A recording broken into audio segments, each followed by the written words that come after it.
сейчас мы переходим уже к теме, которая связана с практиками наставничества в образовательной организации. Сегодня мы с вами рассмотрим, конечно же, эту проблематику в контексте нашей главной профессиональной группы, это молодые педагоги. Мы рассмотрим непосредственно опыт конкретной образовательной организации, в данном случае муниципальное автономное общеобразовательное учреждение, средняя общеобразовательная школа номер 35 с углубленным изучением отдельных предметов города Сыктывкара. И вместе со мной сегодня работает Иван Николаевич Бабков, заместитель директора по научно-методической работе именно этого учреждения. Ну и мы сегодня на нашей встрече также подведем итоги республиканского конкурса по сопровождению молодых педагогов, конкурса лучших практик по сопровождению молодых педагогов в образовательной организации. Говоря о молодом педагоге, мы, конечно же, в данном случае всегда понимаем о том, что первая и самая главная задача молодого специалиста – это, конечно же, прохождение периода профессиональной адаптации. И, конечно же, все будет зависеть от того, насколько эффективно этот процесс в данном случае организован, осуществлен. И в целом мы говорим как раз о таком состоянии, которое, по сути, представляет собой, посмотрите, пожалуйста, как это указано у нас на слайде, единство адаптации индивида к физическим условиям профессиональной среды. И здесь такой заведен несколько психофизиологический контекст данного процесса. Это адаптация субъекта деятельности к профессиональным задачам, орудиям труда, то есть такой вот деятельностный, инструментальный контекст, и адаптация личности к социальным компонентам профессиональной среды, то есть в большей степени социальный аспект. Как правило, вхождение в профессию, мы говорим о том, что человек приобретает в рамках психологических теорий трудовой деятельности, труда в целом, статус, по сути, адаптанта, который находится как раз в начале самостоятельной профессиональной деятельности и должен приспособиться к трудовому коллективу, к организационной культуре, к сложностям профессиональной задачи и ситуации, ну и к своей непосредственно профессиональной роли, к ее включению в систему личностных смыслов и так далее. Этапы профессионализации, собственно, как и все этапы жизни человека, они могут быть и в контексте непосредственно стабильных периодов развития, кризисных непосредственно периодов развития. Так вот, то же самое можем сказать и о молодом педагоге, который начинает свою профессиональную деятельность, поскольку он тоже может переживать нормативный кризис. Этот кризис связан как раз с, в данном случае, с системой переживаний или связанных с тем, насколько система ожиданий оправдана в данном случае на начальном этапе своего профессионального становления. Конечно же, говоря о профессиональной адаптации, мы говорим и о тех средствах, которые мы можем использовать для оценки, самооценки в первую очередь. Здесь представлены части в данном случае методов, которые непосредственно могут быть использованы. В первую очередь для того, чтобы оценить, насколько мы адаптированы непосредственно к реальной профессиональной среде, к какой-то конкретной профессиональной ситуации, мы можем обратиться к анализу, ну, так называемых, если говорить, например, о наблюдении, использовании самонаблюдения, таких единиц самонаблюдения, как, например, качество выполняемой профессиональной деятельности, то есть насколько мы действительно выполняем профессиональные задачи, профессиональные функции, возложенные на нас качественно, насколько мы удовлетворены содержанием и условиями труда. То есть в целом это такое субъективное состояние. Это, конечно же, также и удовлетворенность отношениями с коллегами. Это также и эмоциональное состояние, которое непосредственно сопровождает нашу с вами профессиональную деятельность в самых разных обстоятельствах и условиях. Это может быть ситуация, фон, работа и так далее, такое вот сравнение своего состояния. Это могут быть разные временные промежутки, то есть в течение, допустим, непосредственно дня, недели или и так далее. То есть вот все эти моменты могут непосредственно лечь в основу самонаблюдения. Ну и, конечно же, работоспособность и ее динамика, то есть фактически все те показатели, о которых я сейчас говорю, они достаточно условные, но, по крайней мере, доступны для осуществления самонаблюдения. Изучение, конечно же, профессиональной адаптации специалиста возможно еще и с применением тестов, возможно, с применением, конечно же, еще и опросов, то есть это, как правило, определенного рода анкетирование, может быть, интервьюирование и прочее. Я не ставил перед собой задачу указать все возможные непосредственные методики, которые могли бы в данном случае быть использованы для этого, но, например, если говорить о молодых специалистах, в данном случае в сфере образования, то может быть, например, в качестве теста использована оценка готовности, адаптированности личности к педагогической деятельности. Самые разные шкалы, которые используются для оценки профессиональной адаптации на данном этапе, фактически могут дать обратную, так скажем, связь нам даже в контексте развития этих характеристик, в контексте необходимости в данном случае их развития и предпринятия, может быть, каких-то определенных шагов для того, чтобы изменить актуальное непосредственно состояние. Также, например, здесь есть адресная методика, разработанная Исмаиловым, это опросник для оценки уровня социально-психологической адаптации работника предприятия, либо, например, многоуровневый личностный опросник адаптивности. Обращаю ваше внимание, что данные средства, конечно же, необходимо использовать совместно с психологом. Почему? Потому что именно они, как специалисты, могут действительно прокомментировать те результаты, которые мы с вами получаем или получим при использовании данных непосредственно средств. Достаточно большое количество также есть методик, которые условно могут быть отнесены к опросу, и в частности один из примеров – это лист самооценки педагогической деятельности учителя, который фактически основывается на самооценке и позволяет специалисту самостоятельно определить в рамках определенных блоков профессиональной деятельности, насколько, допустим, они сформированы. Получив в данном случае подобную информацию, мы можем, обратившись к ней, определить для себя, какие, допустим, адаптивные, может быть, комплексы, либо какие-то показатели, как сформированы, требуется ли какое-то, допустим, усилие для того, чтобы непосредственно их развить и так далее. То есть в целом обеспечить этот процесс более оптимальным. Ну и экспертная оценка, конечно же, сама по себе профессиограмма, и в частности профессиограмма может быть использована и для самооценки своей профессиональной деятельности, и может быть использована непосредственно внешними какими-то специалистами для оценки вашей профессиональной деятельности и так далее.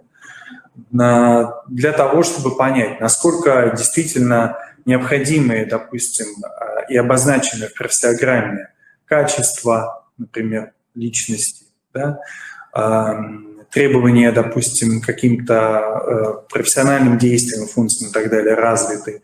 И в целом требуется ли предпринять какие-то определенные шаги, например, по их развитию. Но вернувшись к кризисному состоянию, нужно, во-первых, отметить, что кризисное состояние является нормативным или может быть нормативным, или, допустим, оно является ненормативным. Тот кризис, о котором мы говорим сейчас или будем говорить сейчас, который сопряжен как раз с этапом адаптации молодого специалиста в образовательной организации, он является нормативным. Понятно, что его могут переживать в разной степени, так скажем, выраженности. Кто-то может быть ярко, кто-то, может быть, даже его и не заметит.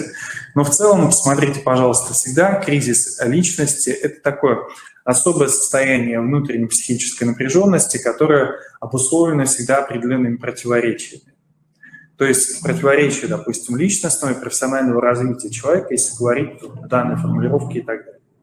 Так вот, тот кризис, который может как раз настигнуть любого молодого педагога, в данном случае мы говорим как раз о первых годах профессиональной деятельности, это кризис периода начальной профессиональной адаптации, который обусловлен несоответствием профессиональной деятельности ожиданиям.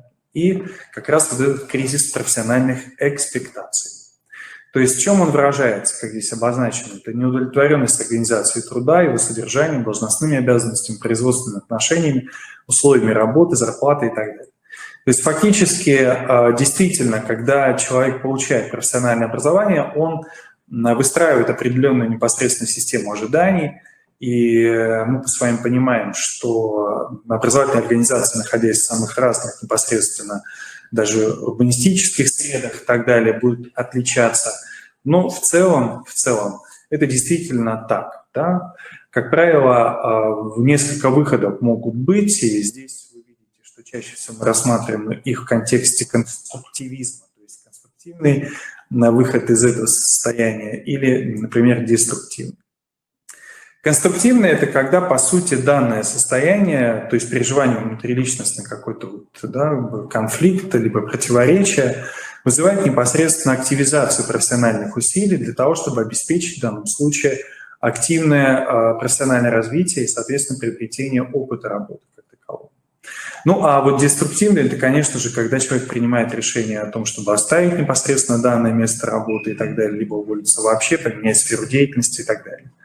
Либо, если человек продолжает свою профессиональную деятельность, но глубоко переживает данный кризис, то это может выражаться непосредственно некачественно, в непродуктивном выполнении своих профессиональных функций и так далее. В настоящий момент нужно сказать, что одной из универсальных непосредственно технологий, призванных в данном случае, в том числе обеспечить преодоление подобной ситуации, у нас выступает наставничество. И основной как раз, собственно, вопрос у нас связан именно с этим.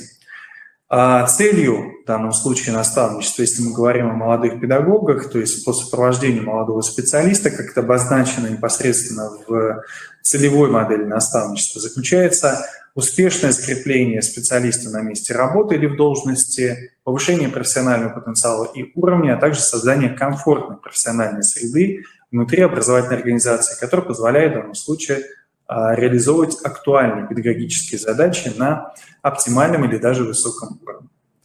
Ну, поскольку мы говорим уже с вами, в общем-то, о моделях наставничества, то есть о модели наставничества учитель-учитель, и в данном случае это один из вариантов по сопровождению как раз молодых специалистов. Сопровождение молодого специалиста в данном случае также предполагает решение ряда задач, но на них я не буду останавливаться, а вот хочу обратить ваше внимание на этот слайд.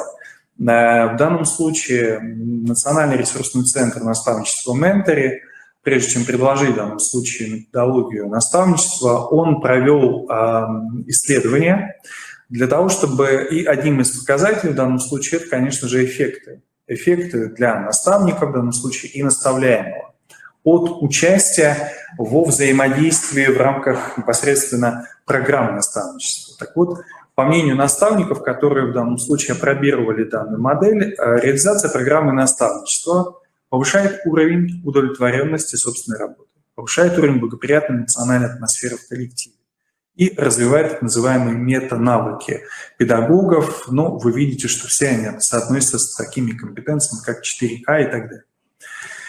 И также отмечается в ходе исследования, это было установлено и статистически доказано, что участие в подобных программах не оказывает существенного влияния на уровень профессионального выгорания и профессиональной успешности. Почему? Потому что достаточно большое количество педагогов, которые так или иначе принимает участие в реализации программ наставничества, либо выступает в этой роли в отношении молодых педагогов, могут считать, что это действительно будет оказывать влияние на их профессиональную деятельность. Это потребует непосредственно дополнительного времени, что действительно так и есть, например, да, каких-то определенных, может быть, усилий и вложений, но на самом деле вы видите, что исследование показало непосредственно обратное, то есть не оказывает существенного влияния на возрастание, в данном случае, профессионального выгорания и, соответственно, не влияет на такой показатель, как, например, снижение профессиональной успешности. Наставляемый же, в свою очередь, посмотрите, пожалуйста, реализация программы повышает уровень удовлетворенности собственной работы и также развивает непосредственно мета-навыки, то есть то, что происходит в том числе и у наставников как таковых.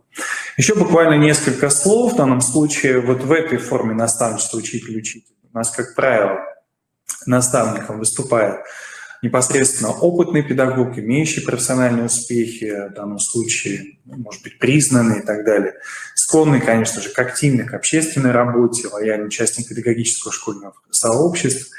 Как правило, в данном случае дифференцировать всех наставников мы можем на две условные группы. Так называемый наставник-консультант, который создает более или менее комфортные условия для реализации профессиональных качеств.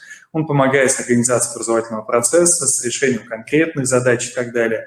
И наставник-предметник, то есть опытный педагог того же предметного направления, что и молодой непосредственно учитель. Ну, по практике, так скажем, большинства, наверное, образовательных организаций, Если мы говорим о сопровождении молодых педагогов в образовательных организациях, выбирается чаще всего непосредственно, наверное, второй вариант, особенно в школах и так далее, когда фактически тот же самый специалист в данном случае может действительно сопровождать, если таковой непосредственно имеется, то есть когда мы говорим о нескольких учителях, ведущих, например, тот же самый предмет и прочее. На что мне хотелось еще обратить ваше внимание, это отчасти на возможные типы наставников. На этом слайде представлены внутренний контур и внешний контур. В целевой модели наставничества внутренний контур буквально означает, что это, по сути, ресурсы самой образовательной организации. Внешний контур – это, по сути, ресурсы внешних организаций, могущих в данном случае участвовать в процессе наставничества. Так вот, если мы говорим о молодом педагоге, о его сопровождении в образовательной организации, то, конечно же, в первую очередь, говоря о ресурсах образовательной организации, это педагоги, которые могут быть заинтересованы в тиражировании своего личного педагогического опыта, ну и, может быть, в создании продуктивной педагогической атмосферы. Если говорить о внешних контурах, и в данном случае, посмотрите, пожалуйста, это может быть, например, методисты, которые могут оказать в данном случае помощь молодому педагогу, да, либо муниципальная методическая служба, может быть, либо республиканских методических объединений. Это также могут быть участники проектов. И обсуждаемая, кстати, нами как раз с вчерашнего дня, это Ассоциация молодых педагогов и так далее. Мы планируем в данном случае, не уверен, что, может быть, в этом году это получится сделать, но посмотрите, пожалуйста, как проектная задача, виртуальный наставник, почему бы и нет, используя возможные непосредственно средства, а также возможности института, не только, да, организовать подобное непосредственно сопровождение. Как одна из, в данном случае, форм. Ну и хотелось бы еще, прежде чем мне предоставить слово Ивану Николаевичу, обратить ваше внимание на некоторые условия и, собственно, отчасти на реализацию программы наставничества как таковой. Для того, чтобы наставничество было эффективным и для того, чтобы молодой педагог действительно почувствовал эффект от участия в программе наставничества, конечно же, в первую очередь он должен принять данную технологию как одну из основных, в данном случае непосредственно, которая могла бы действительно способствовать его профессиональному развитию. Состояние принятия в данном случае – это не просто, например, знание об этой технологии, не просто, например, признание как таковой. Это в целом субъективное состояние личности, который действительно понимает, что именно эта технология может быть ведущей и может быть основной в профессиональном развитии. Почему это важно? Потому что фактически отсутствие принятия как такового вызовет непосредственно сопротивление и препятствование всем тем предложениям, которые молодым педагогам, конечно же, будут предлагать в образовательных организациях. Второй момент, он в большей степени уже касается, так скажем, организационных вещей и, собственно, реализации программы наставничества. В настоящий момент все образовательные организации республики, конечно же, ломают голову над тем, что есть наставничество, как его организовать и так далее. И хочется анонсировать, что буквально очень скоро у нас появится в целом сайт, посвященный наставничеству, и, может быть, это действительно облегчит образовательным организациям решение данных, собственно, вопросов. Так вот, очень важно в данном случае понять молодому педагогу, какие условия созданы в образовательной организации, да, для его участия непосредственно в программах наставничества. То есть фактически, как я полагаю, лучше, наверное, все-таки первые 3 года действительно в эти программы достаточно активно включаться и так далее. И если такое предложение будет, например, сделано в самой образовательной организации, я думаю, что это будет очень удобный вариант для всех специалистов. Далее, это, конечно же, изучение системы экспектаций, то есть системы ожиданий. Может быть, профессиональных дефицитов и так далее. Почему? Потому что именно это станет основой для заявления себя, в данном случае в роли наставляемого, и, конечно же, и куратор наставничества. И наставник поймет, да, собственно, какого рода сопровождения вы ожидаете. То есть, если, допустим, вы хотите развить, возможно, или получить возможность развить далее, или более высокого, так скажем, качества, да, какие-то профессиональные навыки, которые, например, вы получили в рамках своего профессионального обучения и так далее, да, то я думаю, что действительно об этом можно заявить. В данном случае я указал, что это может быть сделано самостоятельно или с помощью специалистов, и мы как раз возвращаемся к тому слайду, который связан непосредственно с диагностикой профессиональных адаптаций и так далее. И вот следующие этапы, по сути, они как раз связаны с реализацией программы наставничества. То есть, когда фактически вы уже заявились в роли наставляемого, заявили о том, какой круг, так скажем, вопросов вам было бы интересно в рамках программы наставничества в данном случае решить, вы принимаете участие в формировании пары наставник-молодой педагог. Далее, конечно же, участвуете в самой программе наставничества, то есть совместной работе и наставника, и молодого педагога. Ну и логически, конечно же, завершается взаимодействие между наставником и молодым педагогом в контексте осуществления рефлексии, удовлетворенности в целом от участия в данной программе, профессионального, возможно, развития и так далее. То есть логика вот примерно непосредственно такая. И сейчас мне хотелось бы передать слово нашему гостю, для того, чтобы он уже на примере непосредственно своей образовательной организации как раз рассказал нам о том, каким образом действительно вот организуется в данном случае наставничество. Я вам передаю слово, Иван Николаевич. Уважаемые участники, у вас есть возможность задавать вопросы. Еще раз напоминаю, что у нас работает чат, и у нас в данном случае есть вкладка «Вопросы» в правом верхнем углу. Иван Николаевич, вам слово. Добрый день, уважаемые коллеги. Я постараюсь представить опыт организации работы по сопровождению молодых педагогов в МАУ-СОЖ номер 35 города Сыктывкара. Поскольку такая работа у нас уже поставлена несколько лет, поэтому, в принципе, я как учитель-предметник могу определенным опытом и результатами деятельности поделиться.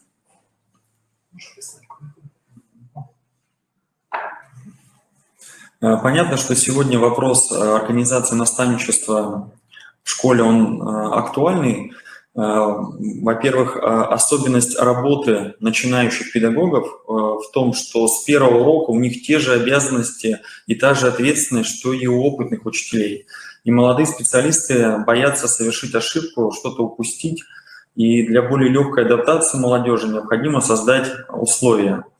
И система наставничества – это как раз одно из современных условий развития начинающих учителей. Наставничество направлено на создание условий вхождения молодого специалиста в профессию. Поэтому можно отметить, что наставничество – это универсальная технология передачи опыта, знаний, формирования навыков, компетенций, метакомпетенций, ценностей через неформальное взаимообогащение, основанное на доверии и партнерстве. И в 35-й школе города Сыктывкара организация наставничества осуществляется в соответствии с действующим положением. И основными субъектами наставничества, конечно, выступает, как уже было сказано, наставляемый. Это участник программы плана наставничества, который через взаимодействие с наставником и при его помощи и поддержке решает конкретные жизненные, личные, профессиональные задачи.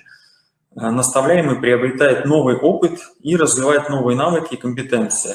В конкретных формах наставляемый может быть определен термином «обучающийся». Ну, вот в данном случае, исходя из нашего опыта, наставляемый у нас был учитель истории и обществознания Иваскевич Александр Николаевич, первый год работы в нашей школе. После окончания университета, имеющий малый опыт, испытывающий трудности с организацией учебного процесса, взаимодействием обучающимися другими педагогами, администрацией и родителями. Ну и другим субъектом в данном случае является наставник, участник программы плана наставничества, имеющий успешный опыт достижения жизненного, личного и профессионального результата, готовый и компетентный поделиться опытом, навыками, необходимыми для поддержки и реализации молодого педагога. Ну, в данном случае наставником был я в первый год нашего сотрудничества.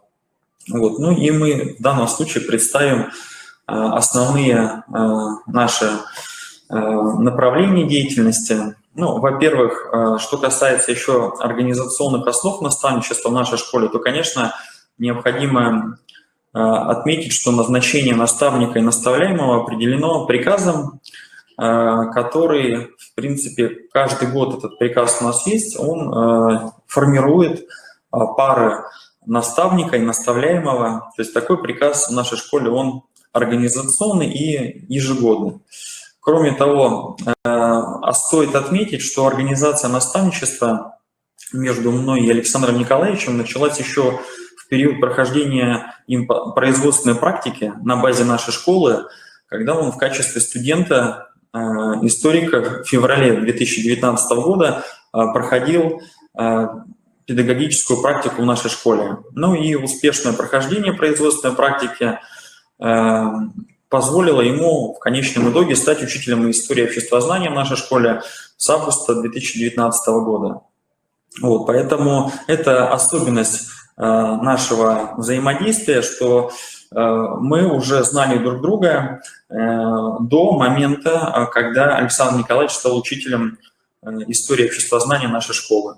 Ну и результативная работа наставника по методическому сопровождению студента в период производственной практики была отмечена благодарностью исполняющей обязанности ректора Сыктывкарского университета. Ну и теперь, что касается методического сопровождения профессионального становления молодого педагога. Это деятельность наставника и наставляемого, она осуществлялась в 2019-2020 учебном году на основе совместно разработанной адресной программы профессионального становления. И понятно, что помимо планируемых ожидаемых результатов реализации этой программы очень важно является именно содержание программы. Вот. Ну, в данном случае здесь уже отмечено не просто содержание, но и основные направления деятельности и основные даже этапы, формы реализации программы. Но в качестве начального этапа, на начальном этапе основным нашим действием это было участие и наставника, и наставляемого во входном анкетировании для мониторинга программы наставничества. Это было буквально вот в начале учебного года. Анкетирование, конечно, результаты анкетирования показали, что имеется определенный дефицит, профессиональный дефицит у наставляемого. И, конечно, перед тем, как мы вот входили в эту программу профессионального становления молодого педагога, конечно, были определенные, скажем так, ожидания, которые были связаны больше с неуспехом, чем с успехом. Вот. Но потом, когда все-таки мы первый год вместе это сотрудничество провели, и уже был определенный итоговое анкетирование, там результаты были совершенно другие. Вот. Это то, что было на старте у нас. Дальше мы можем выделить уже основные мероприятия основного этапа нашей программы. Первое направление – это организационно-документальная деятельность. Во-первых, это изучение требований молодым педагогам к содержанию структурных элементов рабочих программ учебных предметов. Это составление перечня планируемых предметных, метапредметных и личностных результатов для реализации программ по учебным предметам история, обществознание, экономика. Далее это анализ содержания дидактических единиц по тем же учебным предметам в соответствии с примерно основной образовательной программой и авторской программой. То есть вот первые три мероприятия, они были у нас проведены на заседании школьного методического объединения в августе 2019 года. Ну и мы видим, что в качестве участников здесь не только наставники, наставляемые, но и заместители директора по учебно-воспитательной работе, научно-методической работе, а также руководители школьных методических объединений. Они тоже включились в эту работу. Кроме этого, еще в качестве основных мероприятий организационно-документальной деятельности мы можем выделить это изучение наставляемым молодым педагогам учебно-методических и информационных условий реализации программ учебных предметов. Конечно, в первую очередь здесь учебники, учебные пособия и учебно-методические комплексы. Это изучение локальных актов школы по организации учебного процесса, в том числе требования к введению ГИС «Электронное образование». Также оказание адресной помощи по ведению школьной документации, электронного журнала. Но этот вопрос, он был у нас на протяжении всего учебного года актуальный. Но следующие мероприятия, которые относятся к этому же направлению, это оказание адресной помощи в подготовке отчетов педагогической деятельности по итогам четверти, полугодия учебного года. В основном последние 3 мероприятия, они, конечно, были более эффективны через такую форму, как индивидуальная консультация. Значит, это что касается ключевых тоже вопросов, именно связанных работа педагога с документами. Следующее направление уже методическая работа. Здесь, конечно, в первую очередь молодой педагог был включен в перспективный план повышения квалификации работников школы. Также он был включен в перспективный план аттестации работников школы. Кроме этого, в нашей школе действует школа молодого педагога, где наставляемый принимал участие в мероприятиях в течение учебного года. Далее, несмотря на то, что вроде бы казалось, только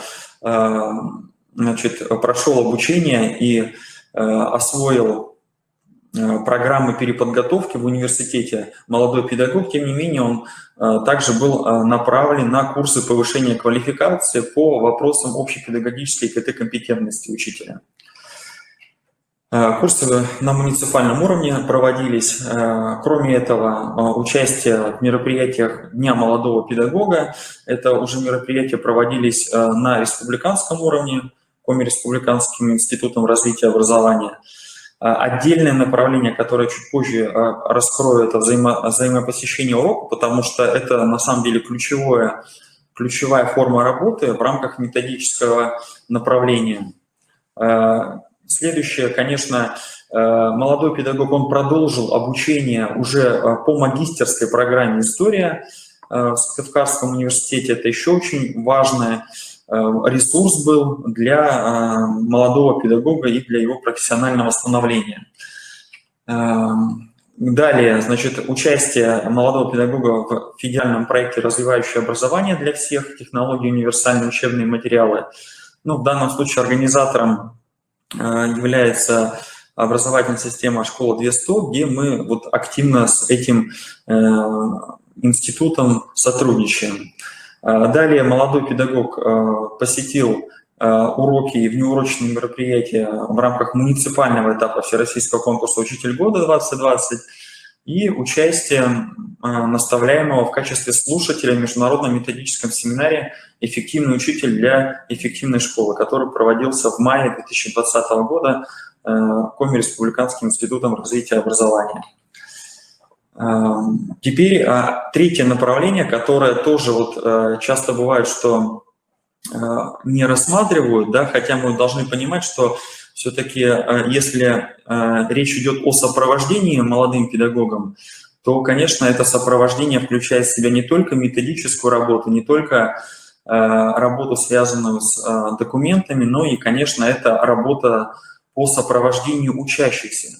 Поэтому в рамках урочной и внеурочной деятельности наставляемый, конечно, сопровождал учащихся 5-8 классов, мы видим, по выполнению проектных работ, сопровождение учащихся 10 классов по выполнению индивидуальных проектов, поскольку школа в пилотном режиме реализует федеральный государственный образовательный стандарт, подготовка учащихся к школьному этапе Всероссийской олимпиады школьников, а также сопровождение, подготовка учащихся к муниципальному этапу Всероссийской олимпиады школьников. Это тоже одни из ключевых направлений, которые у нас относятся к внеурочной деятельности. Ну и проведение внеурочных мероприятий самим учителем, молодым педагогом для учащихся в рамках предметной декады по истории и обществознанию. Ну и же уже вот в апреле 2020 года подготовка конкурсных заданий для учащихся в рамках муниципального онлайн-исторического конкурса «Дорога на Берлин». Ну и заключительное направление, которое относится у нас к программе, это воспитательная работа. Несмотря на то, что молодой педагог, он пока еще не исполняет обязанности классного руководителя, тем не менее, очень важно было вести работу с точки зрения координации деятельности его как учителя-предметника с классными руководителями для того, чтобы получать определенную обратную связь от учащихся, от родителей по результатам обучения учащихся. Вот. Поэтому первое направление было очень важное, оно было постоянное, то есть в течение учебного года эта координация велась. Ну и второе мероприятие здесь – это участие наставляемого в родительских собраниях класса, в которых непосредственно учитель-предметник реализовывал программу. Ну и заключительным нашим мероприятием адресной программы было участие уже в завершающем анкетировании для мониторинга программы наставничества по итогам совместной работы за год. Вот. В анкетировании принимал участие как наставляемый молодой педагог, так и наставник. И если в целом выделить результаты анкетирования итогового, то можно отметить, что, конечно, необходимость вступления в эту программу и взаимодействия наставляемого и наставникова, конечно, она действительно была, и она именно вот это сотрудничество наставника и наставляемого привело к повышению уровня профессиональной деятельности молодого педагога и позволило, самое главное, создать условия, дополнительные условия для становления учителя истории и обществознания и для того, чтобы молодой педагог уже спокойно продолжил работу в школе в следующий год. Понятно, что сотрудничество наше, оно не заканчивается на этом. Будет сотрудничество и в рамках второго года, и третьего года. Вот. И отдельно я бы хотел, конечно, остановиться на направлении методической работы именно на анализе посещенных уроков. Анализ уроков показал, что молодой педагог имеет средний уровень методической и теоретической подготовки, умеет организовать учебную деятельность учащихся, использует современные педагогические технологии, включая ИКТ, игровые, что очень важно сегодня, и элементы некоторых других проблемно-диалогического, например, обучения. Ну и в основе проведенных уроков учителя лежит системно-деятельностный подход. Все уроки проведены с учетом требований в ГОС. С учащимися наставляемым удалось установить доброжелательные деловые взаимоотношения. К урокам учитель готовился всегда тщательно, старается заинтересовать детей, что очень важно, опять же, в рамках создания вот этой мотивирующей среды для учащихся. Но несмотря на то, что, конечно, есть определенные достоинства, есть определенные, конечно, трудности, следует продолжить работу по разнообразию, например, приемов поддержания дисциплины на уроках, изменить подход при организации работы детей в группах, работе с одаренными и слабо успевающими детьми. Основные недостатки были выявлены в работе молодого педагога, например, затруднения при выборе уровня дифференцированных заданий для учащихся и затруднения при работе детей в группах. Вот. Ну, в данном случае вы видите как раз фотоматериалы с посещенных уроков. Ну, еще очень важно сказать и отметить, что адресное обеспечение профессионального становления молодого педагога будет эффективнее при постоянном повышении уровня компетенции педагогом-наставником. Только так, конечно, результаты будут гораздо выше, когда в рамках реализации программы наставничества сам педагог-наставник осуществляет систематическое, постоянное прохождение курсов повышения квалификации, либо участие в различных методических мероприятиях с целью представления собственного опыта и изучения лучших педагогических практик.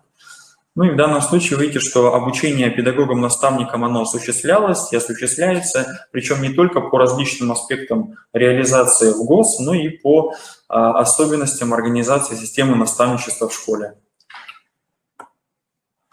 Ну и еще хочется, конечно, отметить, вот подчеркнуть эту специфику нашего взаимодействия по итогам первого года, что все-таки здесь мы не только, значит, смогли повысить уровень профессиональный молодого педагога через внутренние ресурсы школы, что было отражено вот в программе, но и, конечно, через внешние ресурсы это мы тоже увидели. Это и наш университет, и иная образовательная среда, где и Коми-Республиканский институт развития образования и Центр развития образования на муниципальном уровне, конечно, в данном случае способствовали повышению уровня профессиональных достижений молодого педагога. Ну и результатом организации работы за первый год реализации программы наставничества является высокий уровень включенности молодого педагога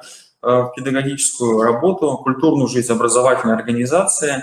Это мы как раз увидели через, скажем так, результаты первого года сотрудничества педагога, наставника и наставляемого. Ну и усиление уверенности в собственных силах и развитие личности, творческого и педагогического потенциала. Ну и в качестве перспектив определенных, да, уже на второй год взаимодействия работы мы можем выделить следующие задачи. Это способствовать формированию потребности заниматься анализом результатов своей профессиональной деятельности, продолжить работу по развитию интереса к методике построения и организации результативного учебного процесса, ориентировать начинающего педагога на творческое использование передового педагогического опыта в своей деятельности, прививать молодому специалисту интерес к педагогической деятельности в целях его закрепления в образовательной организации. То есть эта задача, она продолжится и на второй, и на третий год будет поставлена. Ну и, конечно, ускорить процесс профессионального становления педагога. И здесь можно добавить через уже участие молодым педагогам в различных конкурсных мероприятиях. Вот это что касается нашего опыта работы, конкретно даже вот опыта работы учителей истории, педагога-наставника и наставляемого. За год работы что у нас получилось? Вот это все, что можно, в принципе, сказать. Если есть вопросы у коллег, я с радостью готов на них ответить. Уважаемые участники, я еще раз напоминаю, что у нас есть возможность вопросы задавать в чате, вопросы задавать непосредственно в вкладке «Вопросы». Ну, действительно, опыт представленный. У меня возникло сразу же несколько вопросов. Иван Николаевич, скажите, пожалуйста, вот чему не учат, например, в высшей школе, то есть в университете, в институте и так далее? Ну, мы можем сказать, что вот Александр Николаевич пришел в нашу школу. Конечно, мы все усилия предприняли для того, чтобы Александр Николаевич остался в школе после прохождения педагогической практики, поскольку, во-первых, у него очень высокий уровень теоретической подготовки, что это очень важно после окончания университета.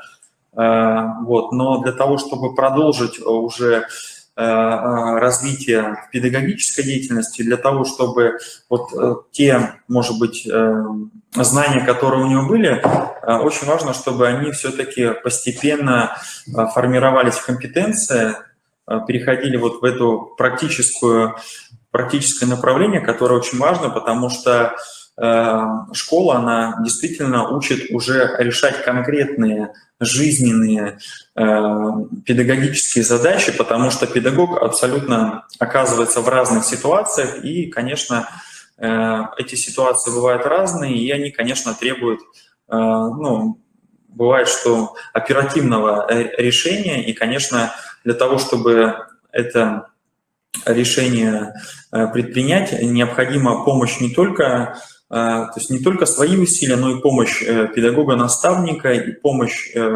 заместителей директора, и руководителя ШМО, и даже директора школы, которые все-таки постараются вот этот комфорт для молодого педагога создать, и самое главное, эффективно организовать работу молодого педагога.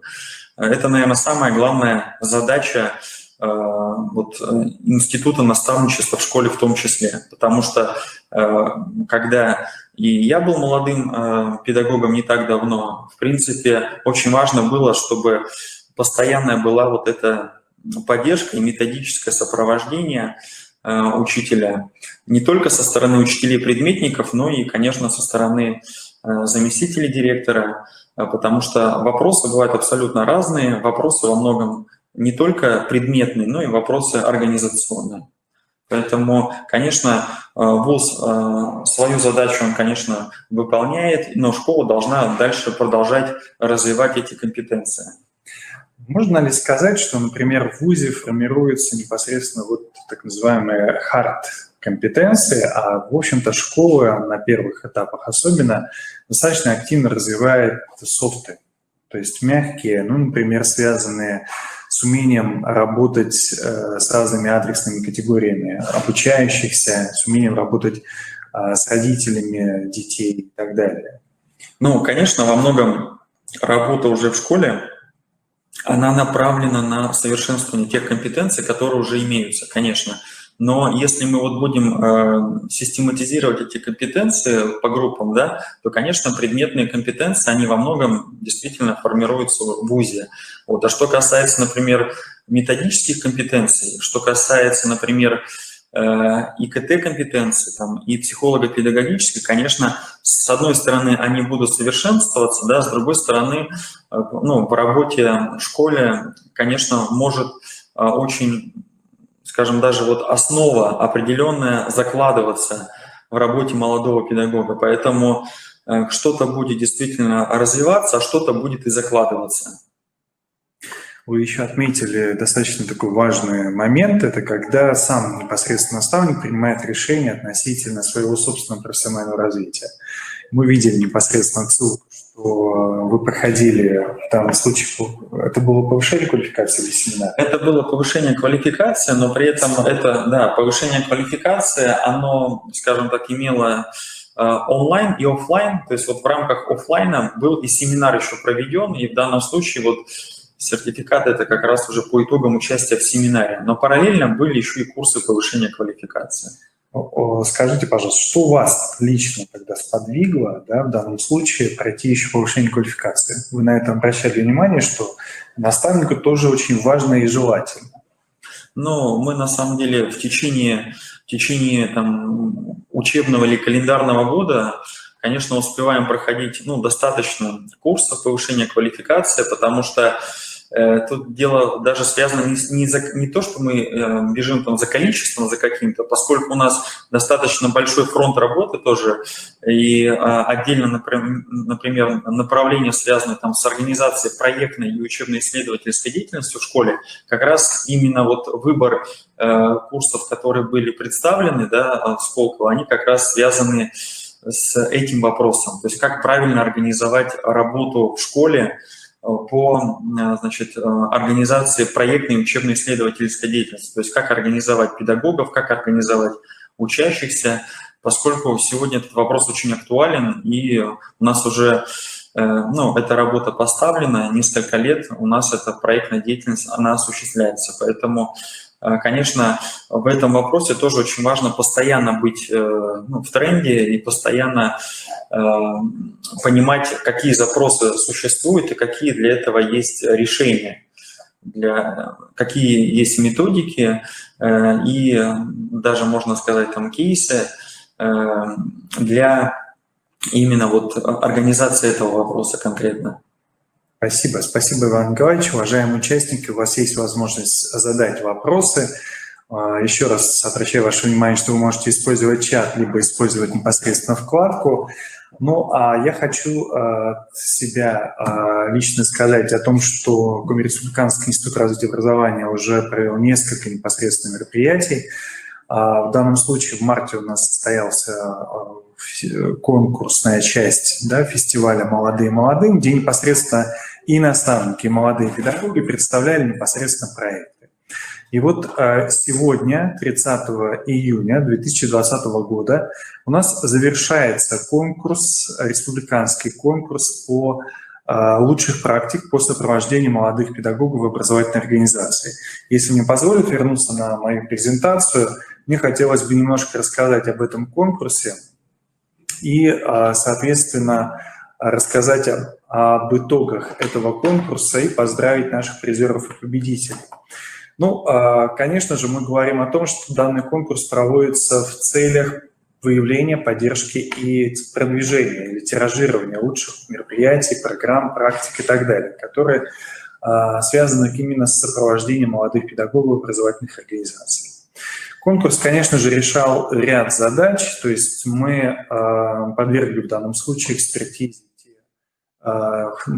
конкурсные материалы, которые нам были присланы. Это были в основном конкурсные материалы из городов. У нас активными были и образовательные организации, и педагоги непосредственно Усинска, Ухты, Сыктывкара. И в данном случае опыт достаточно уникальный и интересный. И мы в настоящий момент хотели бы как раз продемонстрировать эти результаты. Так вот, у нас было 2 номинации. И в номинации «Лучшее мероприятие», где эта номинация была создана как раз для педагогов, наставников. У нас в данном случае первое место завоевала Захарова Людмила Валерьевна, воспитатель детского сада номер 14 города Усинска. Второе место Жанна Александровна Лелека, это средняя общеобразовательная школа номер 14, и Галина Александровна Сипачева, то есть это детский сад номер 23 города Усинска. Непосредственно авторами, победителями, призерами были представлены мероприятия, в данном случае по сопровождению молодых специалистов, то есть создающих условия для их профессионального развития непосредственно и так далее. А общеобразовательные организации не только и детские сады у нас были дифференцированы по 2 группам. В одну группу вошли у нас детские сады и начальные школы, детские сады, а во вторую группу средние общеобразовательные школы. И получилось так, что в первой группе первое место у нас непосредственно заняли 2 образовательных учреждения из города Ухты. Это детский сад номер 69 комбинированного вида и начальная школа детский сад номер 1. А второе место – это начальная общеобразовательная школа номер 7 имени Ефремовой города Усинска. Среди средних общеобразовательных школ мы видим, опять же, да, что у нас первое место завоевала программа сопровождения молодых педагогов, разработанная авторским коллективом средней общеобразовательной школы номер 10 города Ухты. Второе место – это лицей номер 1 города Ухты. Ну а третье место – это муниципальное автономное общеобразовательное учреждение, средняя общеобразовательная школа номер 35 города Сыктывкара.